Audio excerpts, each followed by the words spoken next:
Staf Umum Angkatan Bersenjata Ukraina 1 Desember melaporkan, militer Rusia total kehilangan 742.130 tentara di Ukraina sejak dimulainya invasi skala penuh pada 24 Februari 2022. Jumlah ini termasuk 1.730 korban yang diderita pasukan Rusia hanya dalam sehari terakhir. Rusia juga kehilangan 6 tank, 14 sistem artileri, 11 pesawat tanpa awak, 2 kendaraan tempur pengangkut personel dalam 24 jam terakhir.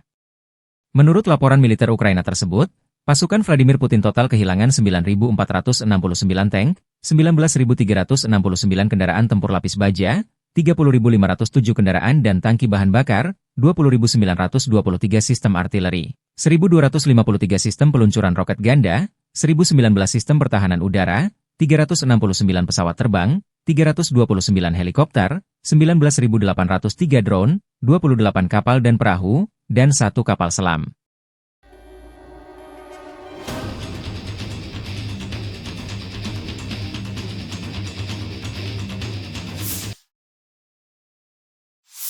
Dari kubu Rusia, pasukan Vladimir Putin menggempur 132 wilayah Ukraina dalam 24 jam terakhir.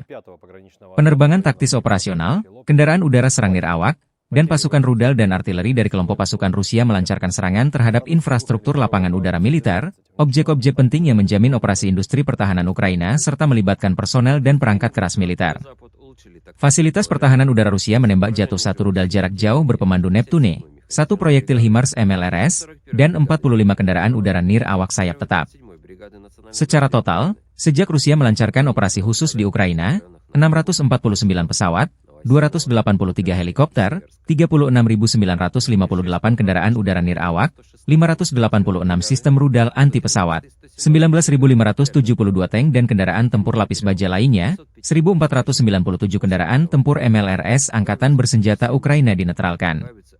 Termasuk 18.748 senjata artileri lapangan dan mortir, dan 28.889 unit kendaraan militer pendukung dinetralisir. Подразделения южной группировки войск улучшили положение по переднему краю, нанесли поражение формированием 23-й, 28-й механизированных, 81-й аэромобильной, 79-й десантно-штурмовой, 10-й горно-штурмовой бригад, 24-го штурмового батальона «Айдар» в районах Предтечина, Константиновки, Дачного, Серебрянки и Звановки. Отражена контратака штурмовой группы 24-й механизированной бригады ВСУ. Потери противника составили до 345 военнослужащих, танк, бронетранспортер М113, бронемашина «Хамви», 2 автомобиля. Уничтожен полевой склад боеприпасов. Подразделения группировки войск центра заняли более выгодные рубежи и позиции. Нанесли поражение живой силе и технике 154-й механизированной, 59-й мотопехотной, 68-й егерской бригады, 38-й бригады морской пехоты, 116-й бригады территориальной обороны ВСУ и 14-й бригады Национальной гвардии Украины в районах Андреевки, Миролюбовки, Шевченко, Гродовки, Новооленовки и Дмитрова.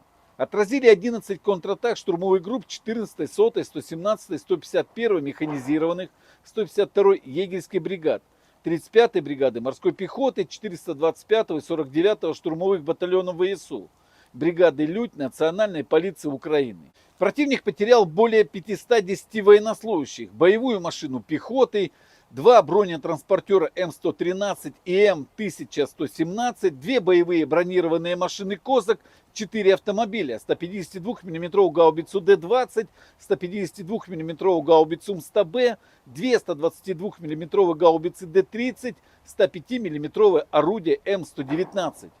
Подразделения группировки войск «Восток» продолжили продвижение в глубину обороны противника. Нанесли поражение формированием 32-й механизированной бригады, 120-й и 241-й бригад территориальной обороны ВСУ в районах населенных пунктов Вольное поле, Новоселка и Новый Комар. Потери противника составили до 50 военнослужащих, боевая машина пехоты, автомобиль и 2 орудия Д-20.